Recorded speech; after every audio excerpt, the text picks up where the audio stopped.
Okay, so we saw this program uh, from the last class.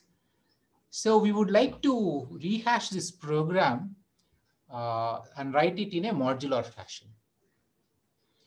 When you are working with, so right now, so far in the course, all the problems that we were solving, they are very small problems. So all the code that we are writing it in one function, that is main. But so in practice, there will be a large problem and you have to decompose that problem into multiple sub problems. And each of the sub problems, a team of people may want to work, or even if you're solving all the sub problems, if you nicely decompose that problem into sub problems and solve each of the sub problems separately and debug the software or the code that you have written for that sub problem, uh, then it will be good. Okay, and you can reuse the same component, the code that you have written for the subcomponent in some other place where similar logic is required. So let's say here in the main, if you see, there are three parts in our main. Line number 10 to line number 16. Line number 10 to 11, we are reading the input. And then if n is equal to 1, then you say, 1 is neither prime or nor composite. That's what we print. And then line number 19 to 24, the program main logic is there. And then from line number 27 to 30, that's we are outputting stuff. So now what we want to do is we want to use what are called as functions. We want to decompose or refactor this code. We want to refactor this code so that it is written in a modular fashion. So few things, the first thing that we would like to do is we would like to write a function, what is called as, we will see what is called as a function. A function is a snippet of code with a well-defined input arguments and return values. So what we want to do is we want to write a function called as readn. So this is the syntax for a function. So the function will have a return value. So we want to design a function readn. When we call that function readn, it returns a value. It returns a value. It doesn't take anything as parameter or anything as input. So think of it as a black box like this. So there is a black box. And when we invoke this is the readn black box. And whenever we invoke this readn black box, what it will do is it will read from the, it will prompt the user to enter an integer and it returns that value. So whatever the value the user returns, it returns here. This is the value entered by the user, it returns. So the value that readn is returning, it is of type integer. So this is before readn, we put this thing, this type int, saying that the value returned by readn, it is of type integer. This is the syntax that we use. The second thing is, since readn doesn't take any input parameters, we put the keyword void. Void means that this function readn doesn't take any parameters. So now what we do is this, okay? So let's copy this code. Actually, let's.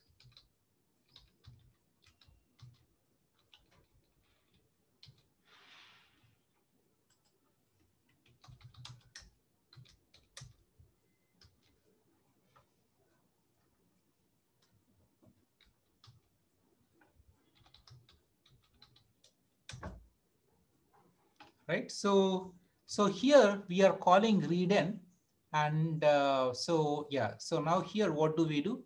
So at the end here, we will use the statement, return statement, to return the value that is being read. And here in the main program, so what we do is we say n is equal to readn.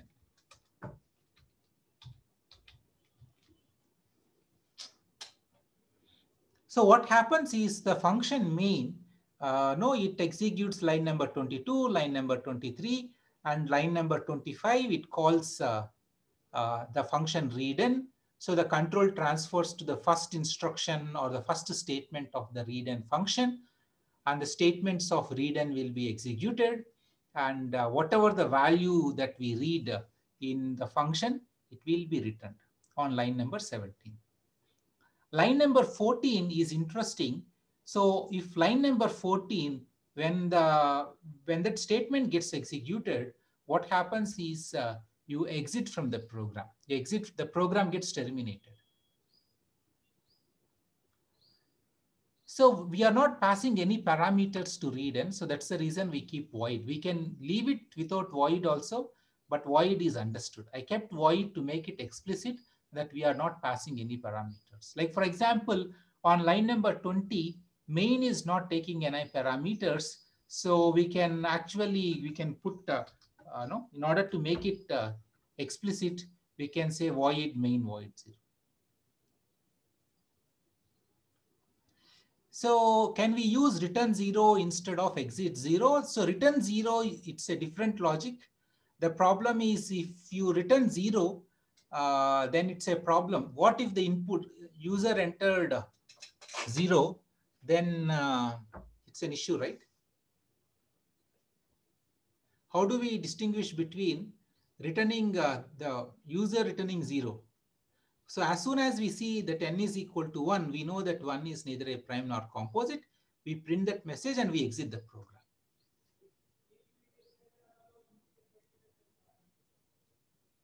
All right. Are you all with me here? We cannot write just return because we have to return an integer. That is the promise that we made. On line number 5, when we declare the function, this is what is called as a function signature. It takes no arguments. So the argument type is void. So I want to make it very clear. Yeah. So the n in the readin function and the n in the main function, they are completely different. There is no relationship between them at all. So here, like for example, instead, it can be n1 instead of, okay. So what happens when we enter a negative number? So it depends on how it returns a negative value. I mean, so we are not doing, the only check that we are doing is if n is equal to 1, or maybe we should do one thing.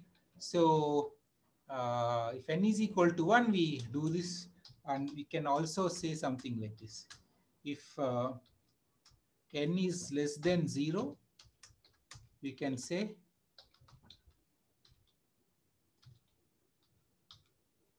printf is enter a positive value /n and then say exit 0.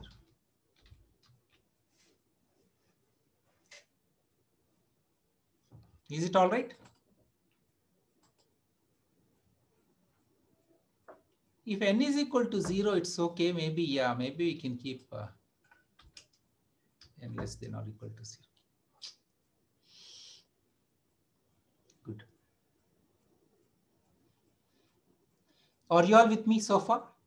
So that exit 0, it will exit from the program. A program is executing. As soon as you hit the exit state function, your program gets terminated. The n in the readin function and the n in the main, they are completely different n's. They have different memory locations. They have different memory locations. Break is applicable only if it is in a while loop or in a for loop, etc. So a break doesn't have any meaning in an arbitrary place. Break doesn't mean you break the program, right? Break, when you put a break in a loop, you come out of the, you find the closest enclosing loop and you come out of it.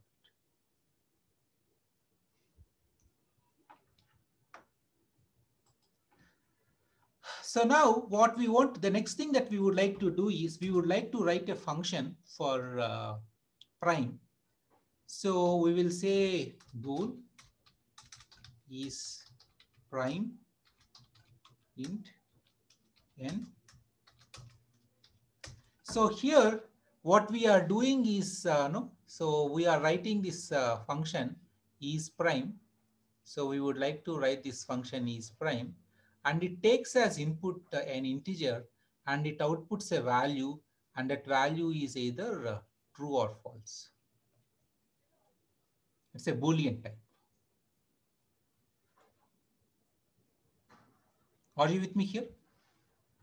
So what do we do here in order to do this? So we take this code, this whole code, we cut it here, we paste.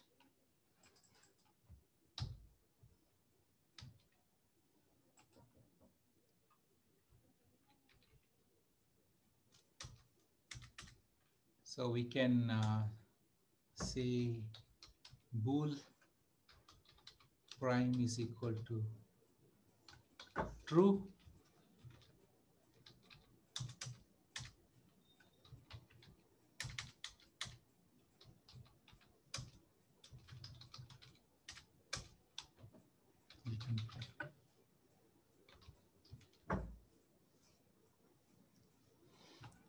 And then here, what do we do? So here we say if for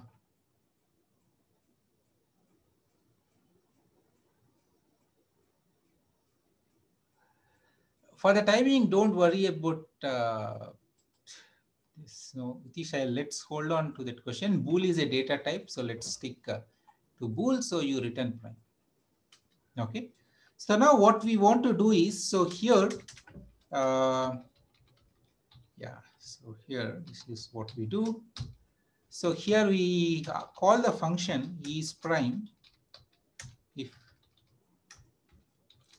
n. So if it is prime, then you print, then it will turn out to be true, and then you print it is prime. Otherwise, you, and then here, actually we have to, yeah, that's all. And we don't need this thing here.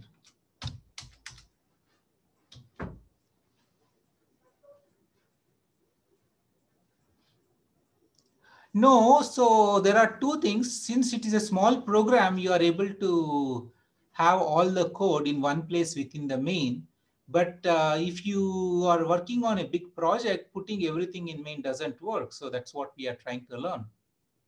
That's number one. Number two, if you want to use the function is prime as a separate entity, if it is part of main, you will not be able to use. But now you can use the is prime function.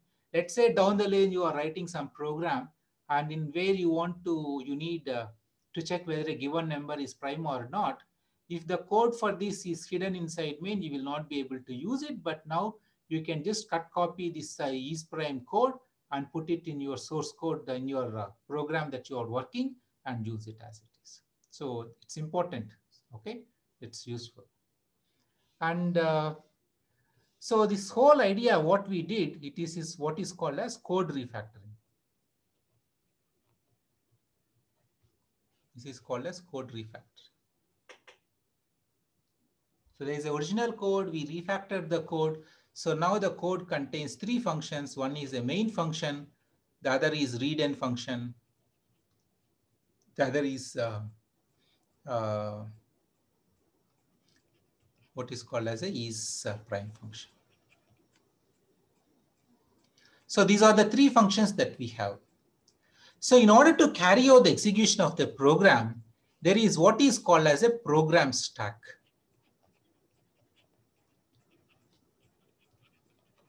So we will see what this program stack in a moment.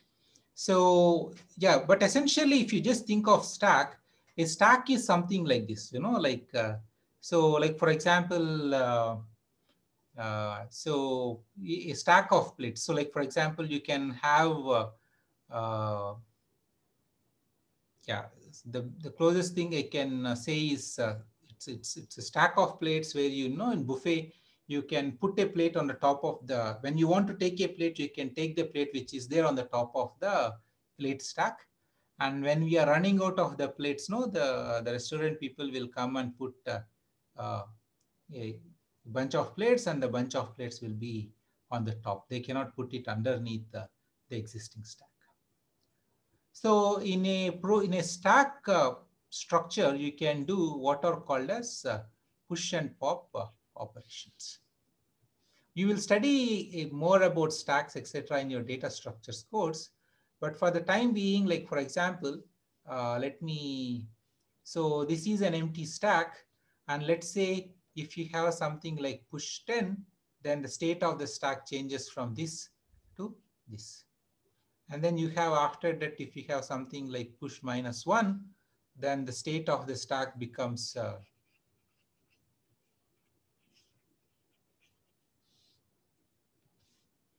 the state of the stack will be 10 -1. And after that, if you just have a pop function, then what happens is that the -1 on the top of the stack gets popped. Okay, -1 gets returned when you execute the pop. This is how push and pop works. And right now we are just pushing, in the example, we are just pushing integers, but in practice, we can push more complex. Each element in the stack, it could be a more complex structure. So here, one important idea here is let's try to GDB this program. And as we GDB this program, we will look at different aspects of different, I'll introduce you to different ideas. Okay, let's go. So CD. So GCC prime func.c.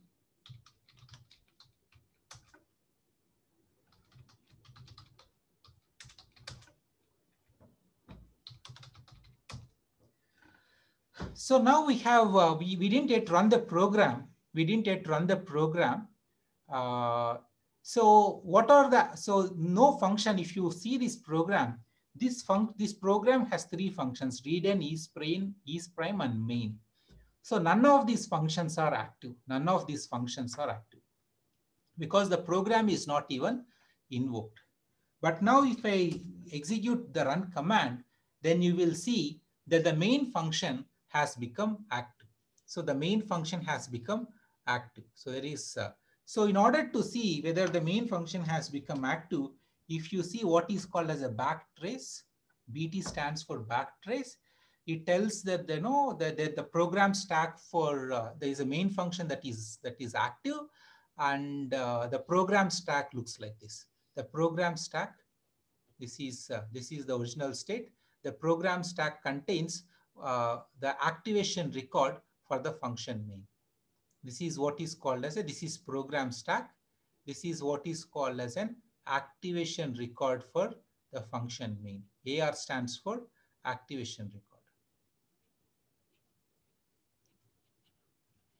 The activation record, so the memory for all the local variables, so BT prints the program stack. BT prints the program stack. Once the main function is invoked, the program stack contains the activation record for function main. And in the activation record, one of the things that will be present in the activation record is a placeholder or memory to hold the local variable n.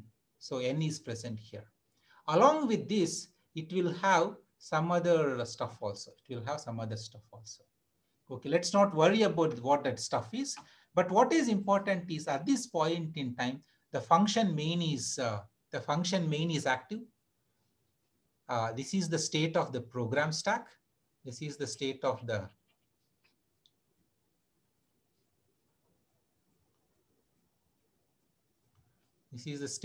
program. The state of the program stack is this. The program stack contains the activation record associated with the function main, and the activation record for it contains a field or a place where it can store the local variable. This is a local variable. It is. Are you with me so far? And if you want to observe this, if I do what is called as a BT full, so now this backtrace full tells that the activation record that is present on the stack corresponds to the main function. And in that activation record, there is a local variable n, and that local variable n value is equal to 0. This is the current state of the program. Are you all with me? Yes or no?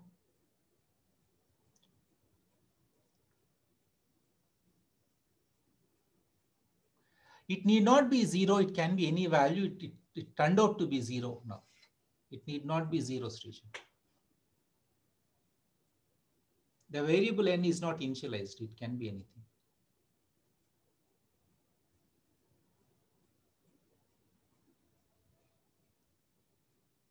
All right. So now, yeah. So if you see on line 47, we are now about to call function readin. So in order to trace the how readin function gets executed, one statement after another statement, we have to use the gdb command step I. Okay, in order to trace how readin function gets executed, one statement after another statement, we have to use step I. Step I means step inside. So now we did a step I. So since we did a step I, what happened? Where are we? We are at the beginning of the, so we are at the beginning of the function readin. Are you with me? Because now the control transferred to the readin function. Are you with me here? We called readin function and the control got transferred to the readin function. Does it make sense?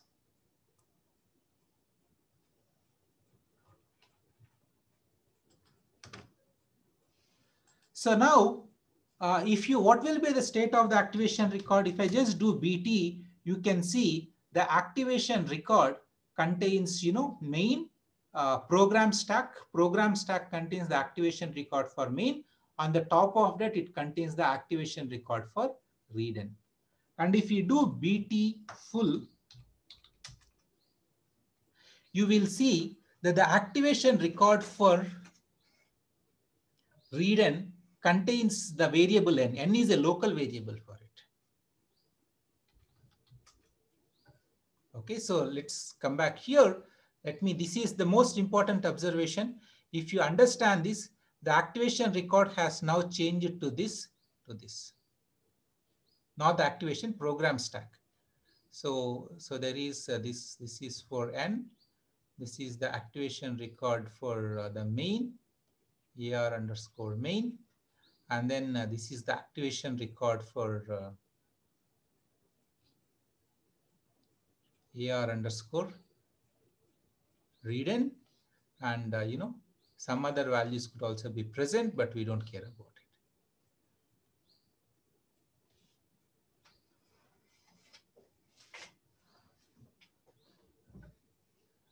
Yeah, that is a stack. So main called. So what happened is main called. So there is main. So after this, initially main is active, and when main called read, readin function, main call readin function, the activation record for readin gets pushed on to the top of the activation record for main. That's how the program stack evolves. So if you see this BT command, so you can see this is the activation record for the read n function, and this is the activation record for main. And in the activation record for main, you can see that the variable n is equal to 0, and in the activation record for readn, there is another variable n which is local to this readn function, and it has some some value, some arbitrary value.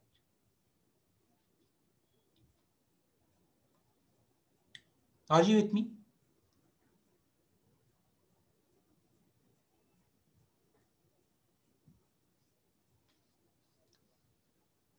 Does it make sense? How many of you are with me so far? Doing good? No problem? Happy?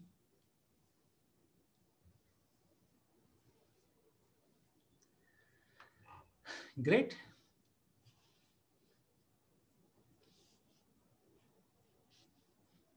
So now, yeah, let me erase this. So let's continue executing the program. Next, next, scanf, I'll enter 12, control. So enter, enter. Read and will execute only when it is called, exactly, Dhruv. Yeah. And then enter, you come out. So now if you look at the activation record, BT full, see, now the activation record, how the activation record is sorry, not the activation record. The program stack now contains only the activation record for main because we are out of readn. So readn is no longer active.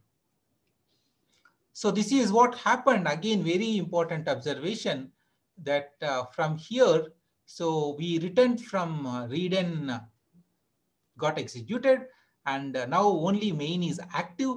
And if you look at no, if you look at the state of the stack, so if you look at the state of the stack, so now from here we have moved to here. That is readn is we came out of readn, and if you look at the state of the stack contains only the activation record for main, nothing else.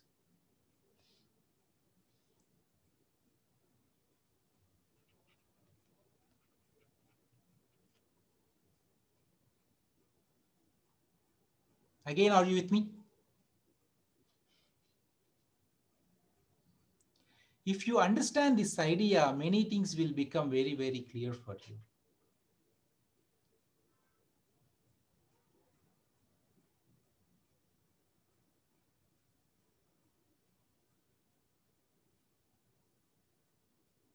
What do you mean by going from 47 to 49? Because we are out from readn. Na? So main called readn, and after readn got executed, we are outside. So because of that, the program stack changes. And the local value of the variable n changes to 12 because readn returned a 12, and that is assigned to on line number 47, to the local variable n on line number 47. So now again we try to do step I. When we do step I, so we go to, why isn't it working?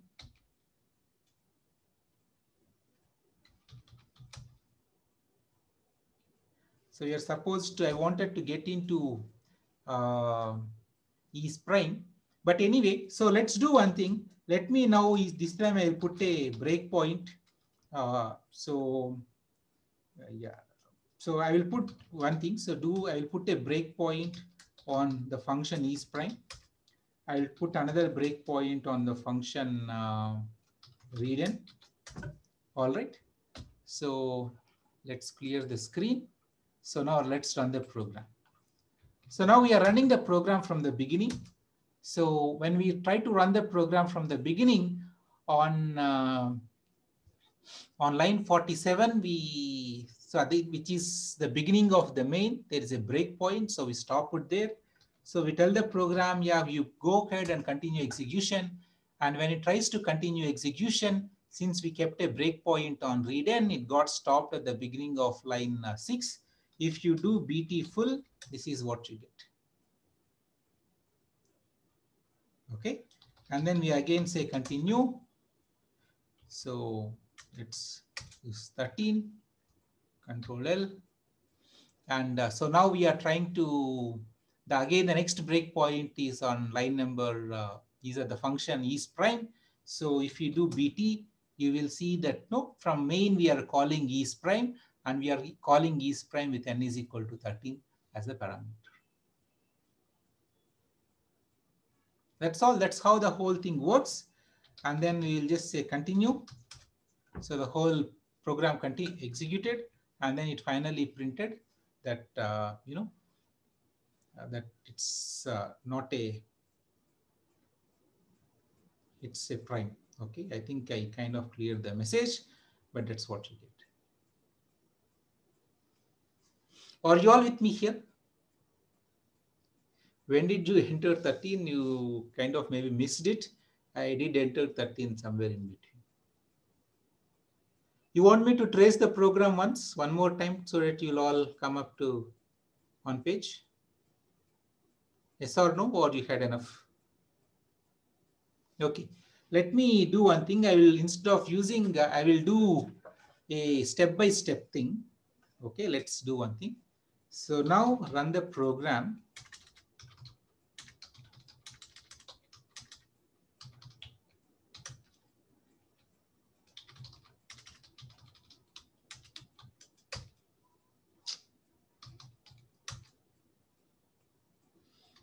So what is, so beautiful. Okay, this is the first checkpoint. Are you all with me here? This is the current state of the program stack. Yes or no? Are you all with me? Great. Next. So now I am stepping inside the code, stepping inside readn. Okay. Next, next, next. And I am entering 13 here. Okay, let me enter 5. Okay, I enter 5. So now I entered 5. Now let's see the program stack. Now, are you with me here? That the local variable n, in the local variable n in the readn function, it has value 5. But the local variable n in the main function, its value is still equal to 0. I hope you're all with me here. This is the state of the program stack. All right. So there is one small problem. So right now the control should not be on line 47. It should be in the readn function, but for some reason TUI is showing the wrong line. So, but when we do next, it actually, n is equal to 5 and 5, there is some problem in the way TUI is showing. So, but otherwise, we are still in readn.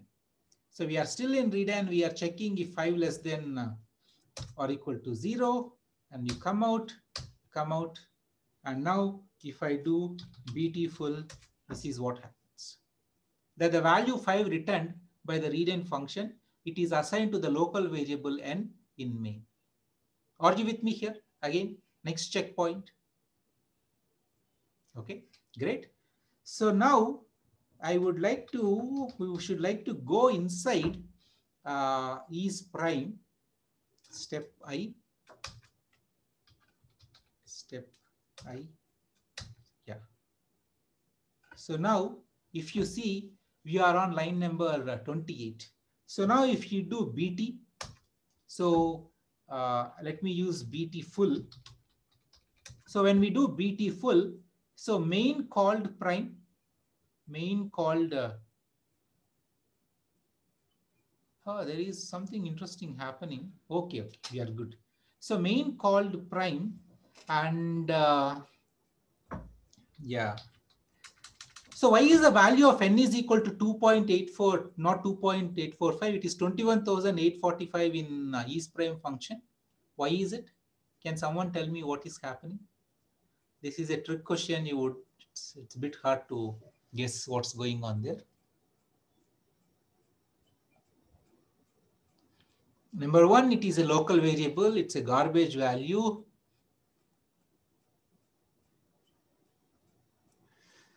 So what happens is, what happens, unfortunately, 2 is little bit misbehaving.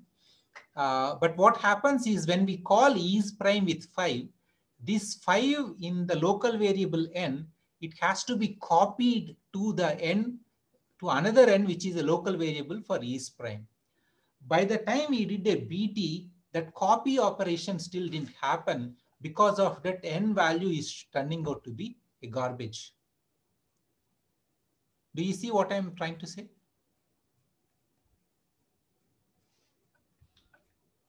Are you with me here?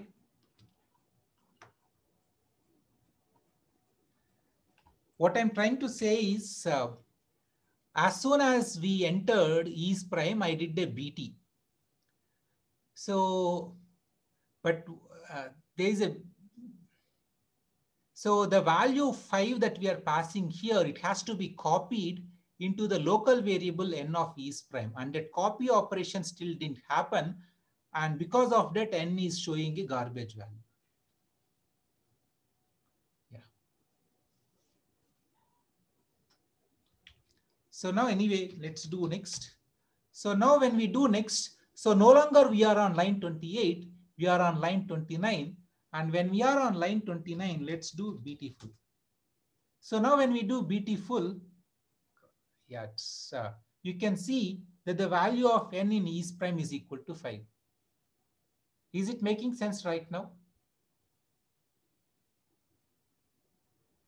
Does it make sense? I hope you understood what's going on.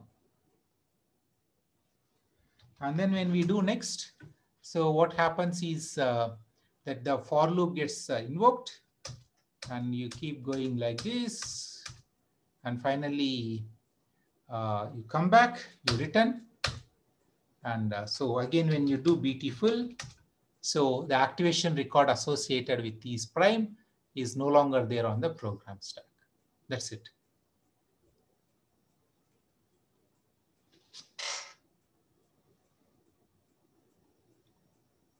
All right.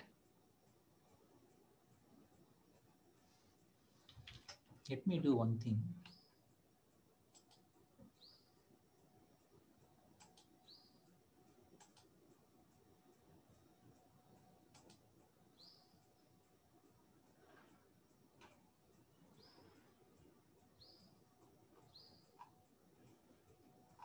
I'm just trying to see if I can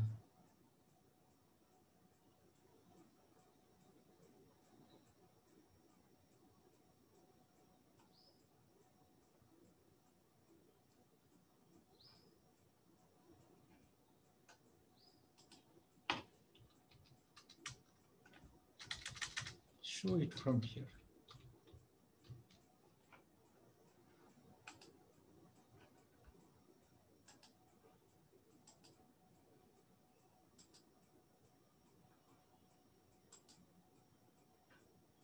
Huh. Okay.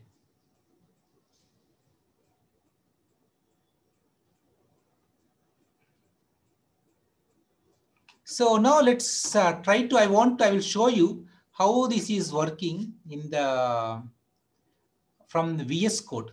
From VS Code itself, I will show. You can see in the VS Code, there are variables here, there is a call stack here. So let me put a breakpoint on line number 5. So terminal toggle breakpoint. So now we are starting. Yeah. So now I start. Are you all with me here? We are trying to do a debug using VS Code. So can you hold on to your questions and try to observe what I am trying to do here? We are trying to do run a debug in the editor itself. I kept a breakpoint on line number 47 and I ran the program. So the way you do it is you go to line number 47, you go here and you just have toggle breakpoint. It will keep a breakpoint here. I kept a breakpoint and then started running the program. Are you all with me here? I want to show you the whole story because the previous one, because the TUI is not behaving well. So due to that, there is a confusion. So I want to clarify that confusion. Because of that, I'm trying to show it using VS Code. So there is a breakpoint on line number 47. So you have two options here, step into and step out. I am using this option, step into. If you see the call stack contains main. That is what is there on the call stack. And the local variables that are present in main is, there is only one variable n and that's value is equal to 0. Are you all with me? Last 5 or 10 minutes of today's lecture, I want everyone to be with me. Good? Are you all doing good? Akash, Gorla, Aryan, Abhinav, Aditya Sehgal, you're all with me? I'm just calling out some random names so that. L Aishwarya. Okay. So now we are stepping into. So now, yeah. So now when we step into, see how the call stack is changing. So there is main is there, and then there is readn is there. So on the call stack, readn is present, and below that main is present. And the local variable for n, it is, since we are on line number 6, the value of n we didn't. It is taking some garbage value. Now, so if I go and click main, I go to the main and I know that the value of n in the in main is still equal to 0. So now if I click readn, which is there on the top of the call stack, the value of n which is local to the readn function, it is 32767, some garbage value. Okay. So now let's do step over, step over, step over, and then I see enter the value of n, and I am entering 5. Entered 5. Are you with me here now? So the local value n is equal to 5. If I go and check in the main, the value of n is equal to 0 because this n and the n that is present in readn, they are different from each other. You check if n is equal to 1. No. If n is equal less than or equal to 0, no. And so we return n is equal to whatever that. Okay, you come here. So now you can see that the local value of the variable n, the value of variable n which is local to main, now it is equal to 5. And the call stack is, there is only one thing in the call stack. If it's not initialized, it can be 0 or any garbage value. So yeah, so that's the reason it is showing a garbage value. So now we are doing again step into function is prime. So now we've stepped into function is prime, and you can see the is prime function, it has two local variables. One is prime, the other is n.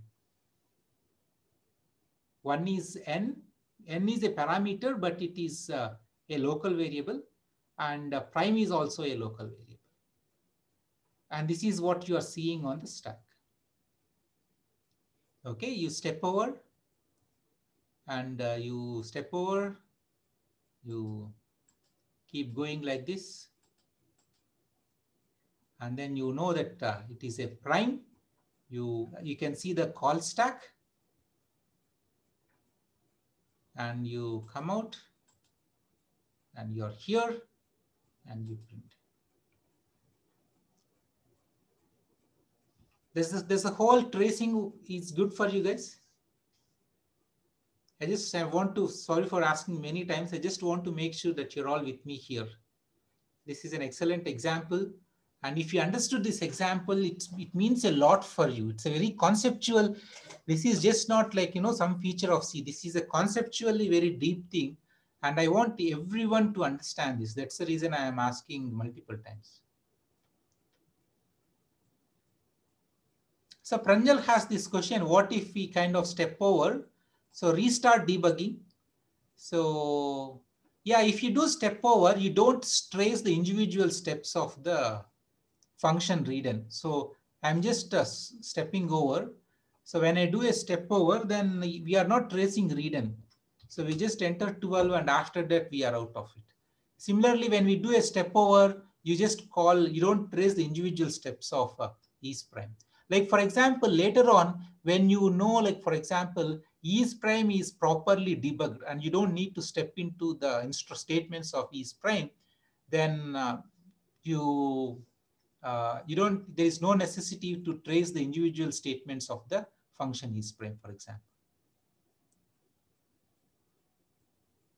When you are at is prime, it showed prime is equal to, that is a garbage value, Adarwa. So let's, it's a garbage value. Yeah, it's, but it's not, it's prime. True means it can be, yeah, I don't know how that bool thing works, but in general in C, non-zero values are true, but no.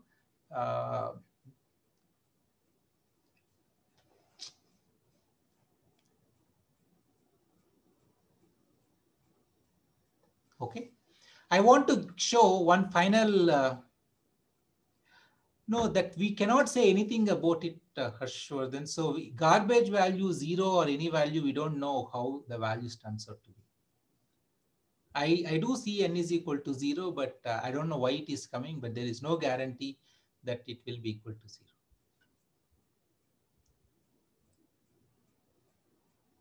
Shall we do one more experiment and then conclude today's lecture? Last 5 minutes. Are you okay with it? One small experiment. Okay. So the last experiment that we are going to do is this. So printf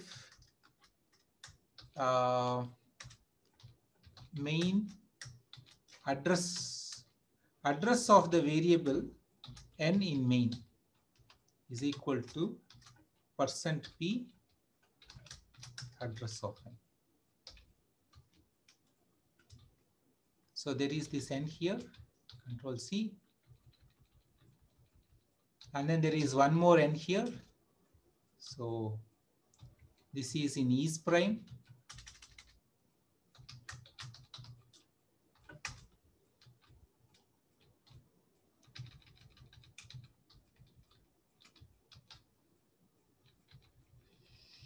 Yeah, so there are 3 n's here, na? So let's do one thing.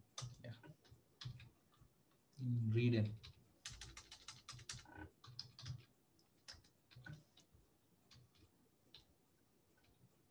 Okay, so now we don't use GDB, we run it at the prompt so that it will be easy for you to see. GCC, what is this program? Prime func.c minus, I don't need G, minus G. Let me,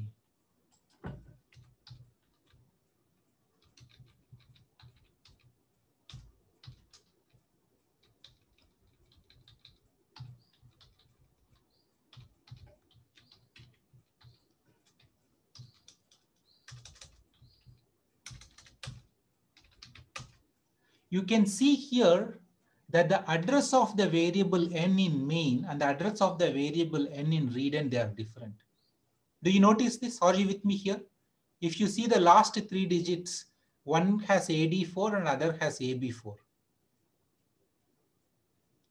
So the address, this is what I want to tell, that the local variable n in main is different from the local variable n in readn.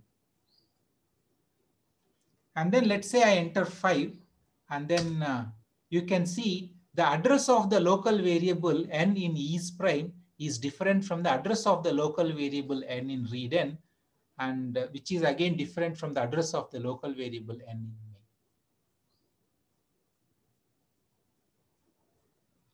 And this idea we have kind of looked again, or got that idea reinforced while doing a GDB of this program using TUI or using a VS Code editor. So if you're all happy here with today's lecture, I would like to conclude. Is it all right?